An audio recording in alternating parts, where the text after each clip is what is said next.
네, 안녕하세요. 전 이종실이고요. 강남구 자곡동에 살고 있고 76세입니다.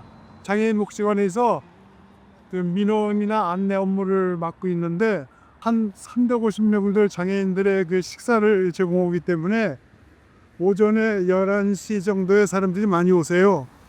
좀 민원 업무가 발생되면 저한테 와서 상의 한번 하시고, 소소하게 전화기가 배터리가 나갔다, 집에 편지가 왔는데 이 내용이 뭐냐, 어디서 온 거냐, 그게 궁금하시니까 이제 와서 상담하시고, 소소한 불편한 사항들을 전부 와서 상담을 하세요. 그럼 이제 그걸 갖다가 친절히 응대해드리고, 그러면 이제 시간이 훌쩍 지나갑니다. 이 일은 혹시 어느 정도 하셨어요? 한 5년 정도 했는데 2년간은 아동복지센터에서 일했고, 지금 여기서는 10년간 일하고 있습니다. 혹시 한 달 수입이 어느 정도 되나요? 비시간 일원 공부해서 한 달에 60시간에서 76만 원 받고 있어요. 국민연금 받고 계세요? 아, 예, 국민연금 받고 있습니다. 국민연금은 어느 정도 받고 계세요? 국가유공자 연금도 받고 개인연금도 해갖고 여기까지 전체적으로 합치면은 한 400 가까이 돼요. 국가유공자는 어떻게? 제가 국가유공자는 젊어서 군대 생활할 때 이제 나라의 부름을 받고 월남전에 참전했어요. 또 좀 많이 죽기도 하고 또 부상도 많이 다쳤는데, 저는 하나님이 보호해서 무사히 이렇게 교육을 해가지고 네. 나이가 65세 넘어가게 되면은 국가에서 그 전투 수당 그런 그 보상금을 해줘요. 보통 식사는 어디서 하세요? 저는 그 복지관에서 하고 있습니다. 그럼 이제 아까 한 달에 이제 연금 한 400만 원 정도 받으신다고 하셨는데 그럼에도 불구하고 혹시 지금 계속 일을 하고 계시는 이유가 있을까요? 요거 거기 전에는 건물 시설 관리를 했는데 한 300만 원 쪽으로 받으니까, 왜냐하면 그게 자격증이 꽤 있어야 돼요. 그 제가 전기 기능사, 넌 에너지 관리 기능사, 가스 기능사, 숙반 일이도 공전행동 위계기능사, 그렇게 따가지고 내 강남역에 있는 꾼대에서 근무를 했는데, 제가 젊었을 때 그 산업 마라톤을 해갖고 무릎이 상당히 그 캥했어요. 65세 때가 되니까 무리가 아파갖고 그 일을 못하고 관절 수술을 했어요. 근데 이제 잘 못하고, 근데 사무실에 앉아 하는 일 없나 노이전에 섰다가 얘를 찾아가지고 그 이랑절, 엑셀, 파워포인트 자격증을 따갖고, 처음에는 이제 가서 컴퓨터 문서 작성해 줄 일만 했는데 이쪽에 와서는 안내를 하라고 해서 안내를 있습니다. 건물 관리 일 하셨다고 하셨는데 그 전에는 어떤 일 했는지. 이 은행에 한 30년 다녔는데, 은행원으로. 왜 은행원네 그 은행 지점장 했었는데, IMF 때 지점장급들 거의 수백 명이 다 전부 잘려 나와갖고, 그때 이제 출력이 컸죠. 내가 몇 년 있다 정리를 하니까 그 준비를 하는데, 얘는 갑자기 그냥 쫓겨나듯이 나와갖고 이제 나와가지고 은행에서 채권관리반이라고 있는데 거기에서는 1년 일을 했어요. 그 옆에 그 동상이 그 학원이 생겨갖고 거기 한 2달 다니면서 공부해갖고 고위직에서 자격증을 땄어요. 따갖고 바로 개업하는 사람도 있지만은 저는 바로 개업을 안 하고, 그 우연히 그때 여의도에서 상담사 그 교육하고 자산운용 전문가 교육을 알게 돼갖고 거기서 알게 된 자산운용사의 시그널 감사를 수행했어요. 근데 이제 거기 한 1년 다녔는데 거기도 한 100억 정도 자금 갖고 운영을 했는데 회사가 안 됐어요. 이제 나와갖고 증권회사에 투자 상담사도 한 1년 했고, 근데 그게 내 적성에 안 맞더라고요. 그래갖고 이제 대치동에다가 국민집 회사 사무실을 차려갖고 임대를 했는데, 처음에는 입주 아파트가 돼갖고 계속 계약이 일어나니까 내 생각에는 야, 이거 괜찮다, 큰 생각이 되겠다 생각했는데, 입주가 끝나고 나니까 이거 손님이 하나도 없이 그냥 뭐 파리만 날리고 전화도 하나도 안 오고 몇 년 지나니까 못하겠다 다들. 근데 그러다가 우연히 알게 된 사람이 시행 업무를 해보자. 그 벌써 한 20몇 년 전이니까 그때 시행 업무가 좀 활발한 게 있더라고요. 이게 몇 년 쫓아다니다 보니까는 상선도 못 시키고 비용만 깨지고 도저히 안 되겠더라고요. 그래서 야, 이게 내가 사업적으로 하는 거는 내 체질에 잘 안 맞는구나. 평생 월급쟁이 했으니까 월급쟁이 해야 되겠다. 그래서 아까 말씀드린 그 건물 시설 관련 공부를 해갖고 취업을 해서 한 5년 가까이 이제 시설 관련 업무를 했는데 무릎이 아프니까 그것도 여의치 않아갖고 다시 행정 업무 자격증을 따갖고 이제 직업을 있는 겁니다. 그러면 지금 되게 다양한 일 엄청 많이 해보셨잖아요. 직업이 지금 몇 개죠? 한 7개 됐나요? 네. 그럼 그 중에서 좀 마음에 들었던 일이 좀 있어요? 그 제일 좋은 거는 제가 뭐 30년 다닌 은행이죠. 몇 군데 지점장도 하고, 근데 조금 있으면 내 생각에는 야 이제 큰 점포 지점장 대전하고 그 본점에 들어가서 홍보이사도 한번 해야 되지 않나. 이제 그런 꿈을 갖고 있었는데 IMF가 터져갖고 그냥 지점장급 이상 전부 다 모가지 잘라갖고 그때 완전히 그 흔히 말하는 피비린내 나는 그런 승이었죠. 그때가 98년인가요? 퇴직하실 때요? 그쵸. 97년에 IMF가 나갔고 저 우리가 98년 12월 달에 이제 잘려서 나왔습니다. 그때는 몇 살이신 거예요? 그러면 30? 50살 되버십. 그때 그럼 연봉이 어느 정도 됐어요? 그때는 지금으로 이제 BBS 따지면은 98년대 7, 8천만 원 받았으니까 지금 시가로 따지면은 한 1억 5천에서 2억 사이 정도 될 거예요. 그렇게 많이 줬어요? 은행들 올리고 지금 많아요. 지금도 은행 지점장급 빌드에게 1억 5천에서 2억 받거든요. 아무튼 전에 솔직히 좋아요. 좋습니다. 방금 이제 식사하시면서 말씀해준 얘기 중에 IMF 때 이제 은퇴를 갑자기 겪게 됐다고 하셨는데 예. 심정이 어떠셨어요? 네, 엄청 당황했죠. 갑자기 뭐 나라가 망하고 각 중소기업체 다 부도나고 금리는 지금 2% 3%인데 42%까지 오르니까 배에 날 회사가 없잖아요. 그러니까 상당히 참담했죠. 야 이거 어떻게 살아야 되나. 전혀 계획 없이 나오게 되니까 밤새 잠도 못 자고 내가 어떻게 살아야 되느냐. 그전에는 아주 그냥 희망차게 야 이제 내가 중요까지 올라가야 되겠다 하고 열심히 살았는데 그게 갑자기 하늘이 무너지듯이 그 우르르 무너지는 현상이 나타나는데 그 당시 사회가 중소기업체 사장들 전부 부도나갔고 그 서울역 지하도에 가면은 집 없는 사람들 그런 사람들이 드글드글한 상황이니까 아이 그래도 난 그거보다 좀 낫겠다 하는 심정으로 이제 지냈지. 지금 혹시 한 달에 생활비는 어느 정도?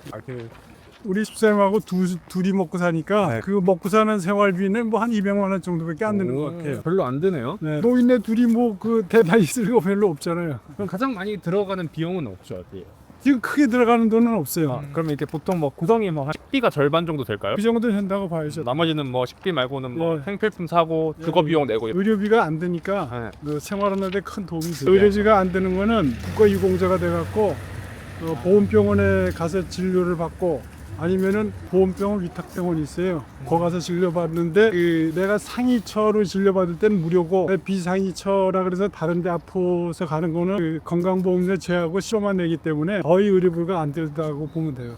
근데 저 또 궁금한 게 있는데 사실상 국민 여론이 지금 국가 유공자분들에게 충분한 대우를 하고 있지 않다라고 생각하잖아요. 네. 어떻게 생각하세요? 거기에 저도 공감을 하는 게 실제로 국가에서 주는 거는 한 60만 원 밖에 안 되고 그다음에 이제 서울시, 강남구청 여기서 주는 거 합해갖고 한 8, 90만 원 정도 돼요. 왜 그런 말씀을 드리냐면은 그 아주 옛날 얘기인데 월남전 참전했을 때 병장이 50억을 80센트 받았어요. 그 당시에는 그거 좀 큰 돈인데 실제로 미국에서 우리한테 준 돈은 550불을 줘요. 그럼 다 나라에서 떼고? 네. 헐. 그걸 갖다가 국가에서 다 가져가고 우리한테 50억을만 줬기 때문에 60년이 된 세월이 지나가지고 우리하고 똑같은 월남 참전한 연합군들 예를 들어서 태국이나 호주나 미국이나 그런 사람들은 참전용사들한테 최하 200만 원 이상을 줘요. 우리는 국가에서 주는 건 5, 60만 원밖에 안 되니까 우리들이 아니 그거 우리가 옛날에 전쟁터에서 저 수당 받은 것도 아니고 그걸 돌려달라. 그런 거를 계속 그 어필하고 뭐 데모도 하고 그러는데 진행이 안 되고 있죠. 우리가 가서 국가가 돈을 많이 벌었는데 그거 가지고 경부고속도로 닦고 포항제철 짓고 그 다음에 M16 공장 짓고 국가기관 산업에 우리나라가 돈이 없으니까 거기서 벌어들인 돈 갖고 이 기관 산업을 다 만들어 갖고 지금 발전한 기본이 됐는데 그런 참전용사한테 최소한도 200만 원 줘야 되지 않냐. 다른 나라의 참전용사들하고 같이 심지어 태국보다는 적게 주는 게 말이 되느냐 그런 주장을 하는 거죠. 요즘 하루 일과가 어떻게? 하루 일간에 이제 아침에 6시에 일어나가지고 출근 준비하고 식사하고 우리 버스가 7시 40분 정도에 와요. 8시 반이면 오니까 와서 이제 그 일 준비하고 정리도 좀 하고 그리고 이제 12시에 식사하고 퇴근하면서 내가 배우고 싶었던 것들 시간 여유가 있으니까 캘리그라피도 지금 몇 년째 배우고 있고 영어도 좀 배울까 하고 그다음에 또 친구들 약속도 하고 친구들 약속들 하는 건 전부 다 이제 그 점심 때 낮에 만나고 저녁 때는 집에 들어가서 밥 먹고 우리 아파트 헬스장 가서 대기 운동하고 그래요. 그래서 이제 물어보고 싶은 게 지금 혹시 행복하신지. 내가 느끼는 거는 아주 너무 행복하고 편안하고 좋아요.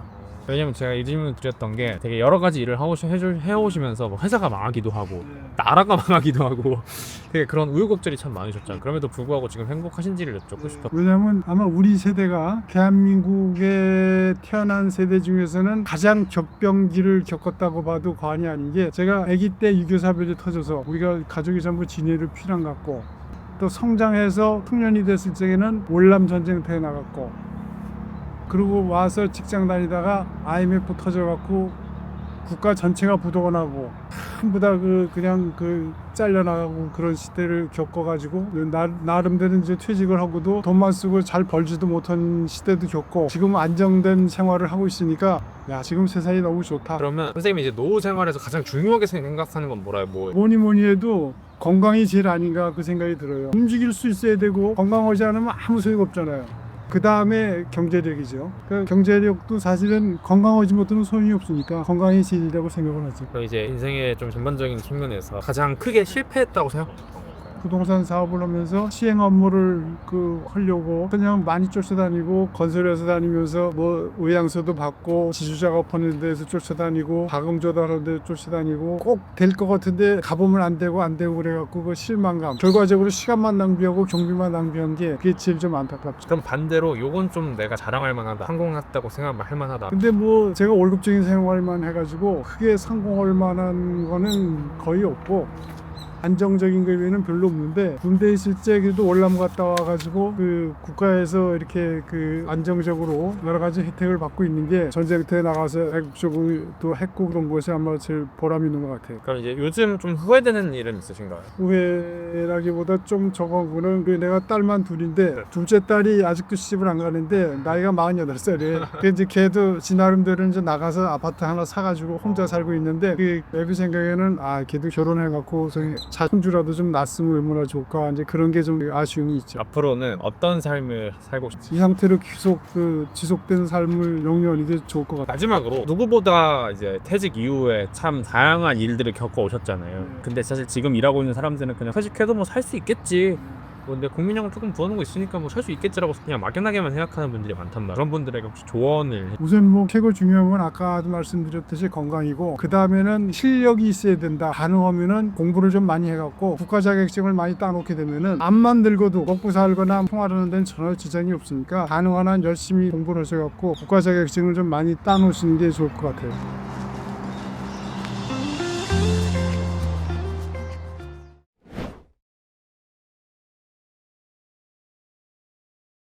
김기운입니다. 과거에 어떤 일을 하셨는지. 교직에 한 길을 걸었어요. 초등에 있으면서 교장으로 있다가 만 42년 정년 근무하고 정년 퇴직을 했죠.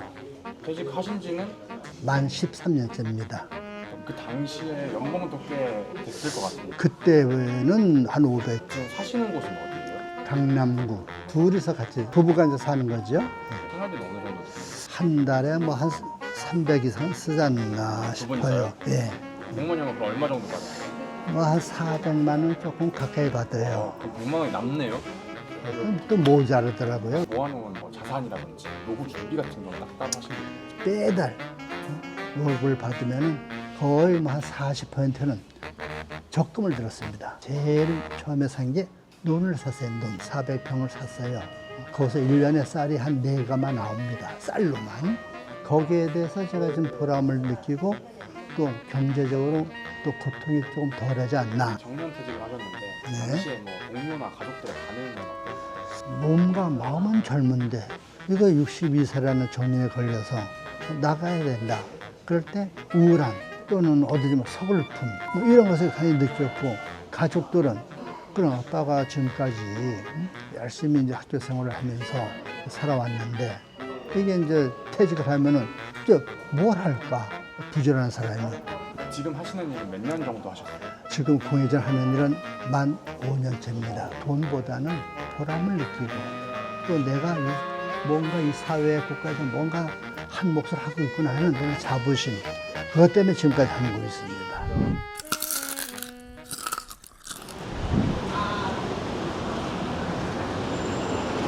예, 그러니까 성은 많이 했었어요. 노인 일자리입니다, 이것도. 예. 좋은 하루 되세요. 아, 예, 감사합니다. 예. 예. 이거는 혹시 어떤 거예요? 네, 요거는 탄소 중립지 기기 여기에 좀 참여해달라는 안내주고에 공기 정화하는데 또 미세먼지 줄이는데 앞장서는 우리 강남구의 어떻게 보면 특sắc 사업이라고 볼 수 있죠. 그럼 혹시 급여가 어느 정도 되나요? 한 달에? 네, 한 달 금연은 72만 원입니다. 72만 원. 네. 근무 시간은 보통 몇 시부터 몇 시까지 하세요? 오전 10시부터 오후 1시입니다. 매일매일 하시나요? 네, 월요일부터 금요일까지 이거는 뭐 내일 하는 거고요. 대신 토요일하고 법정 공휴일 일요일은 쉽니다. 힘들거나 하시진 않으세요? 뭐 힘이 안 든다고는 말할 수 없죠. 그러나 아직 건강이 아직은 유지되기 때문에 건강한 이런 활동을 제가 계속 하고 싶습니다. 요 직업을 선택하신 이유가 있으세요? 첫째는 내 보람을 느끼기 위해서 이 일의 보람. 두 번째는 또 이것은 직장 가입이 됩니다. 그래서 또 보건 의료 혜택을 또 보는 거고요. 또 이제 세 번째는 동료 간의 그 소통, 또 대인 관계에서 정보 취득 이런 것에 대해서 제가 참여하게 됐죠. 보통 그럼 하루 일과가 어떻게 되세요? 간단하게. 7시 정도에 이제 식사를 합니다.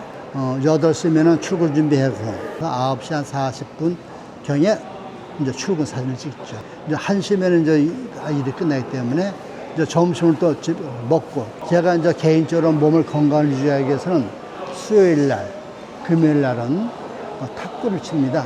또 같이 운동하면 보통 4시 반, 5시에 끝나요. 그러니까 집에 들어오면 그냥 6시 되겠죠.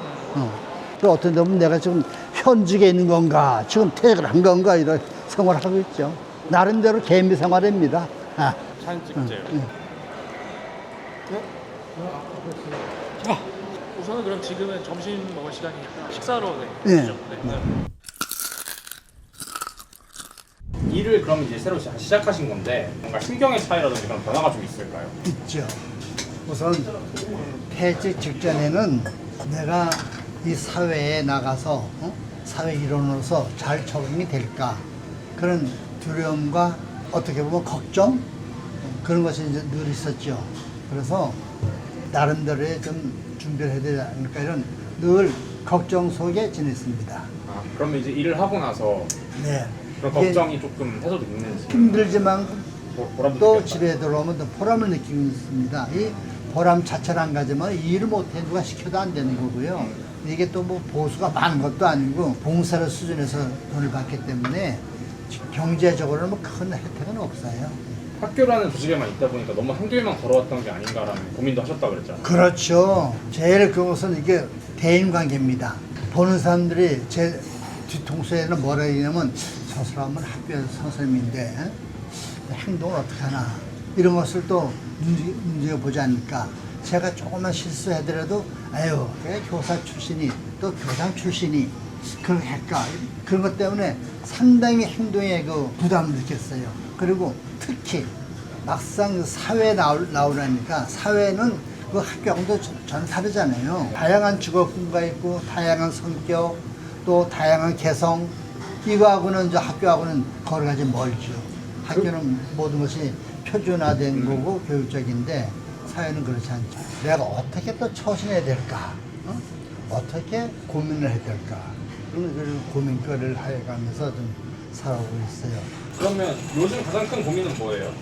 요즘 가장 큰 고민은 이제 뭐 남은 인생을 내가 건강하게 삶을 마감하는 여기에 대해서 그전에는 전혀 생각을 안 해봤는데 지금은 나이가 이제 80세에 들어서 보니까 주변의 사람들도 하나둘 저 세상을 가는 누가 있고 그래서 그걸 이제 본부에 삼아서 나는 어떻게 좀 생을 마감할까 하는 그런 고민이 많이 있죠. 많은 사람들이 은퇴 준비할 때 가장 중요한 게 돈이라고 하잖아요. 물론 돈이 중요하죠. 네, 선생님 생각도 그러신지. 저는 돈보다는 건강이랍니다. 건강. 왜냐면 건강을 잃으면은 다 잃는 거잖아요. 다양한 사람을 만나야 된다. 네. 그 생각에 대해서 한번 설명해 주시고 그러기 위해서 좀 노력했던 부분? 네. 제가 찾아갔어요. 센터에 찾아가서 그 센터장을 만나서 제가 이렇게 아직은 건강하고 동네를 위해서 또는 우리 강북구를 위해서 뭐 할 수 있는 일은 뭐냐 이런 봤더니 그렇다면은 주민자치위원회로 한번 들어와라 이랬어요. 그래서 주민자치위원회 들어가서 처음에는 위원을 하다가 나중에 위원장을 또 하게 됐습니다. 먼저 고개를 숙이고 먼저 제가 인사를 합니다.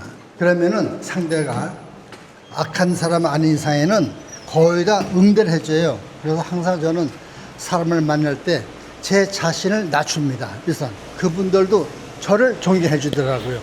그래서 또 같은 말을 하더라도 또 어려움이 있더라도 그 고민이 있어도 제가 배려를 많이 해줍니다. 당신은 먼저 하십시오. 선생님은 먼저 하십시오. 저는 부족합니다. 이렇게 배우는 자세로 하다 보니까 그런 어려움을 극복하지 않았나 이런 생각이 들죠. 은퇴하시는 분들이 나도 모르게 그런 꼰대가 되는 것 같다는 고민을 많이 하는데 또 직업이 선생님이셨다 보니까 비슷한 경험이 있었을 것 같거든요. 네. 그런 걸 조금 해결하기 위한 뭐 탈출 방법 뭐 이런 게 있을까요? 네, 저는 꼰대라는 소리가 아주 듣기 싫더라고요.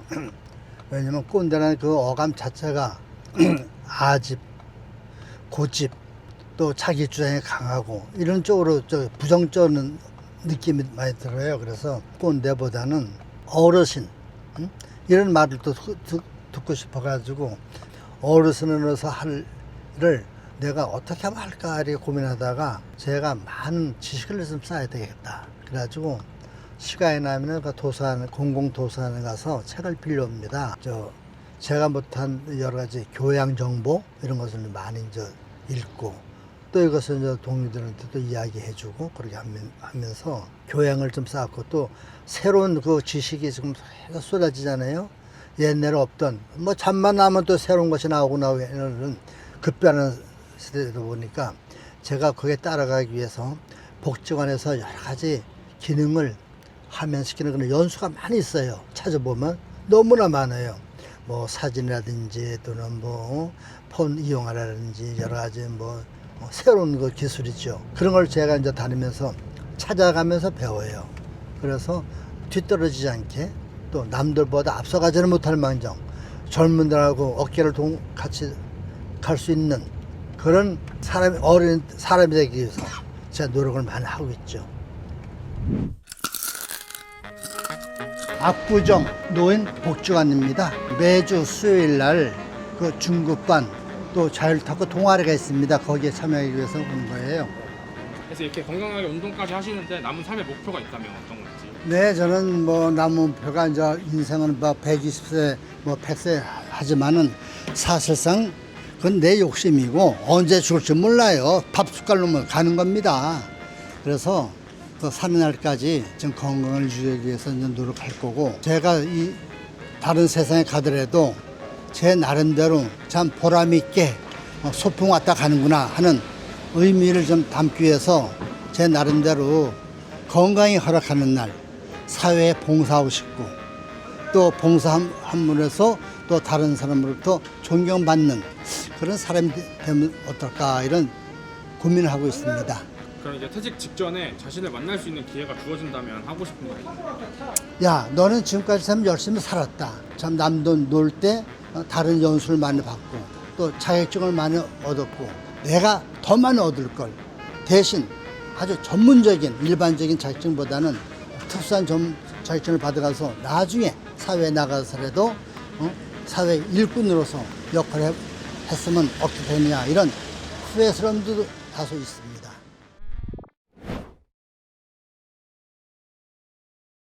저는 정원영이고 65세입니다. 그리고 강남구 자곡동 아파트에 살고 있습니다. 이제 퇴직하신 지 혹시 몇 년 정도 되셨나요? 5년 정도 됐습니다. 원래는 혹시 어떤 일을 하셨는지? 저는 이제 대학 졸업하고 국민연공단에 입사했어요. 근데 이제 그 당시에 국민연공단이 처음 설립했거든요. 그러니까 그때부터 33년을 근무하고 2020년 말에 정년 퇴임했습니다. 그러면 혹시 퇴직 직전에 어느 위치까지 올라가셨는지? 실장까지 갔어요. 그때 예. 최종 연봉 공개 가능하신가요? 한 1억 정도 됐어요. 퇴직 전에 네. 노후 준비는 좀 하신 편이었나요? 네, 아무래도 제가 이제 국민연금에 몸담고 있다 보니까 기본적으로 국민연금을 기초로 한 노후 준비를 해야 된다고 사실 국민들한테도 그렇게 말씀을 드리곤 했었거든요. 그래서 저 역시 이제 국민연금을 기초로 해서 개인연금하고 퇴직연금을 이렇게 그 소위 삼층 구조라고 그러는데 그렇게 가입을 해놨어요.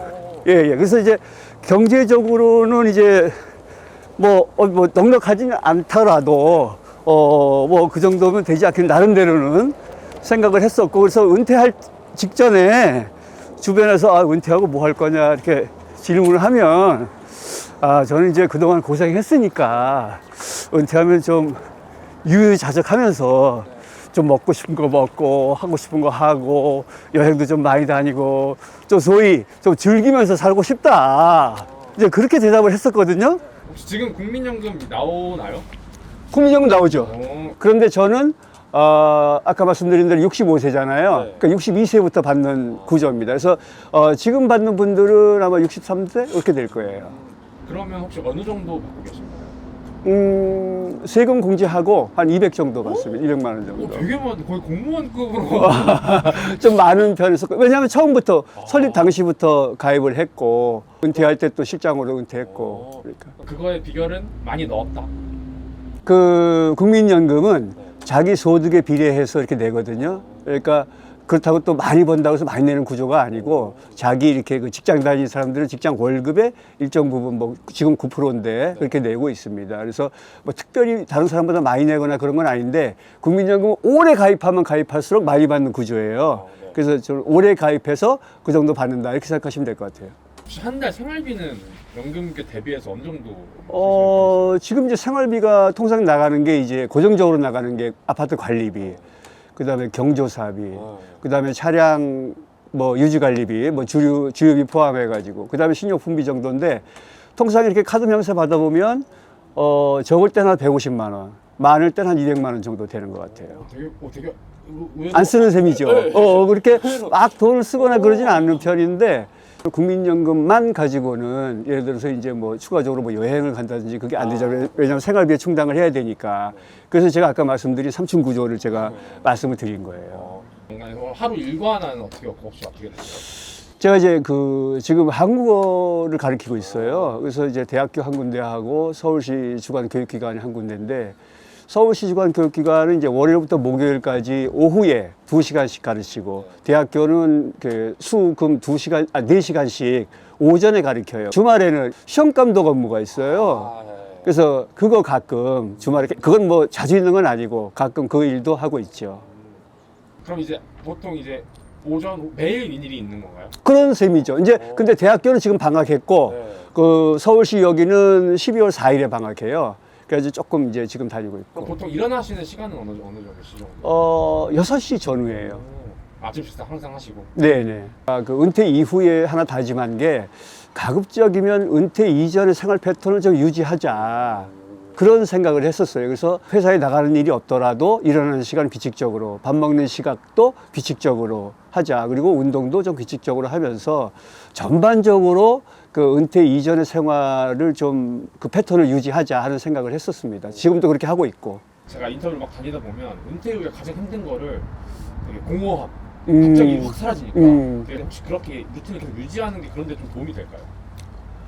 도움이 된다고 봐요.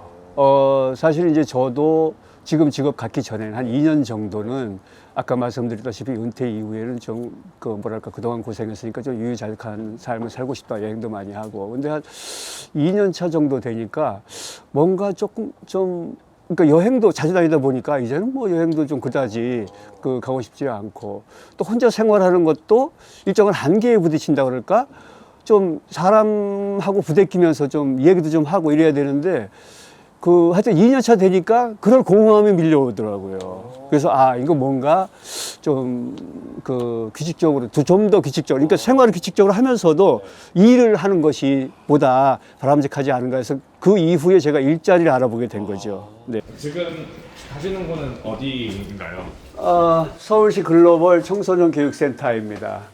여기 외국인 학생들은 이제 그 외국에서 태어나고 엄마 아빠를 따라서 한국에 온 그런 학생들은 이제 중도 입국 학생이라고 하는데 그 학생들을 대상으로 한국어를 가르치고 있습니다. 어떻게 이 직업을 선택하게 되신 거예요? 은퇴 이후에 아까 말씀드린 것처럼 한 2년 정도 조금 좀 여행도 다니고 좀 유유자적한 그런 삶을 살다가 그 한 2년 지나니까 조금 뭔가 좀 한계를 느끼고 뭔가 그 고정된 일이 있으면 좋겠다라는 생각을 하게 됐고 또 몇 번의 시행착오를 거쳐서 아 이게 내가 정령하고 싶고 내가 잘할 수 있는 일이다라고 생각을 해서 이 일을 하게 됐습니다. 국민연금 다니실 때 보다는 이제 수입이 좀 줄어들었을 것 같은데 얼마나 줄어들었는지. 대학교하고 여기하고 해서 두 군데 하는데 한 군데에 한 그 100만 원 정도 한 달에 예, 그렇게 하고 있습니다. 그러면 그 금액은 만족하시나요? 물론 그 재직 당시와 비교해서는 뭐 많지 않다고 생각할 수 있는데 근데 은퇴 이후로 생각해 보면 은퇴 이후에 이렇게 지속적으로 자기가 하고 싶은 일 하면서 한 200 번다. 그래서 사실 적은 금액은 아니라고 생각합니다. 이 직업을 선택하기까지 은퇴하고 나서 네. 새로운 직업을 얻을 때까지 좀 다양한 일들이 있을 것 같아요. 네, 네. 저도 이 일을 지금 하고 있습니다만 이 일을 택하기까지 조금 좀 시행착오를 거쳤거든요. 제일 처음에 시작한 게 그 아동 한자 지도사예요.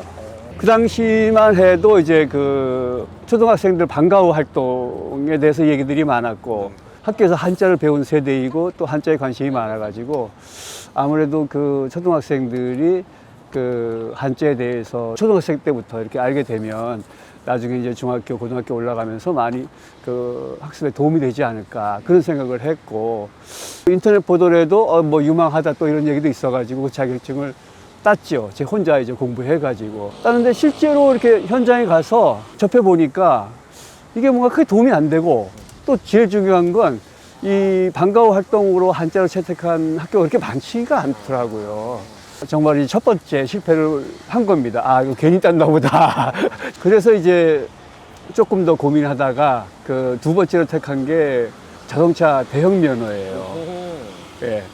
시내버스나 고속버스 이런 거 하기보다는 유치원차, 뭐 그 학원차 이런 건 이제 크지 않으니까 또 시간도 뭐 종일 풀타임으로 하는 건 아닐 테니까 그래서 할 수 있겠다 싶어가지고 이렇게 취업하는 사이트 그래서 보니까 대형면허를 요구하더라고요. 그래서 아 대형면허를 따야겠다. 그래서 이제 제가 한 30년 이상 운전을 했으니까 뭐 한 몇 번 하다 보면 되겠지 해가지고 그냥 접수해가지고 했는데 대형차를 제가 한다니까 처음에 스타트도 못하고 그냥 탈락되는 경우도 있었고 그래서 한 서너 번 봤는데 아 이거 학원에 등록을 해야 되나 해서 알아보니까 7, 80만 원 되더라고요. 그래서 아 여태까지 했는데 조금 더 해보자. 조금씩은 진도가 있는 것 같다. 그래서 했는데 역시나 한 그 이후로 한 대여섯 번, 토탈 한 10번 한 것 같아요. 그래서 했는데 역시 안 되는 거예요. 그 당시에 이제 그 고령 운전자의 그 대형 사고가 있었어요. 그래서 아 이게 그 나이가 들어서 그 버스 같은 걸 하는 것이 나뿐만 아니고 그 어린 학생들한테까지도 위험에 노출시킬 수 있다. 이게 바람직한 직업이 아니다. 나한테는. 그래서 그걸 접기로 했어요. 두 번째 실패를 한 거예요. 그러니까 나한테 어울리지 않는 일을 처음부터 택했던 게 이제 두 번째 그 실수예요. 그 다음에 또 하나 제가 경험한 게 지게차. 지게차는 이제 그 이후에 그래서 아, 그럼 나한테 또 맞는 게 뭘까 또 고민하게 된 거죠. 그래서 인터넷을 검색해 보니까 은퇴 이후에 가장 많이 하는 것 중에 하나가 지게차더라고요. 그래서 아, 그러면 남들 하는데 나도 한번 해보지 뭐. 해가지고 이제 그 학원에 접수를 했어요. 근데 이제 그거는 내일 배움 카드로 하면은 반액을 정부에서 지원해줘요. 그럼에도 불구하고 20만 원 정도는 냈어요. 그래가지고 가서 이론 교육 받고 실기도 받고 이제 면허증을 받으면 되는데 그것도 실기하는 과정에서 지게차를 직접 운전해서 파레트를 옮기고 하는 거거든요. 그러니까 젊은 사람들이 잘해요. 근데 나는 패스하긴 했는데 그 친구들에 비해서 좀 아무래도 서툴죠. 제 생각에. 야, 이거 과연 내가 현장 가서 잘할 수 있을까? 라는 어떤 그런 회의감이 들더라고요. 그래서 그걸 가지고 강남구청에 가서 등록하고 면허증 받으면 되는데 그거 서류만 받아놓고 아직 등록을 못하고 있어요. 아, 이건 내 일이 아닌 것 같다라는 생각이 들더라고요. 그러니까 거기서 얻은 교훈이 또 야, 이게 남들이 많이 한다고 해서 무조건 나한테 맞는 건 아니다. 그런 생각을 하게 된 거죠. 추가적으로 고민한 끝에 아, 내가 과연 정말 내가 하고 싶어 하고 내가 정말 잘할 수 있는 게 뭘까라고 고민을 해서 최종적으로 이제 한국어를 가르치는 것을 택하게 된 겁니다. 그러면 지금 일하시면서 혹시 힘든 점이나 그런 건 없나요? 하나는 그 천안에 있어요, 대학교가. 그리고 끝나고 여기 와서 다시 오후에 하려니까 이동거리가 머니까 조금 부담이 돼요. 연금액도 충분히 있으시고 네. 그걸로도 이제 충분히 생활은 가능한데 네, 네. 계속 일을 하시는 이유나 네. 그런 게 있을까요? 일단은 집에 있으면서 자기가 하고 싶은 건 할 수 있겠지만 자기 관리 같은 게 좀 소홀해지고 나태해지고 더 빨리 늙어가는 듯한 그런 느낌이 있어요.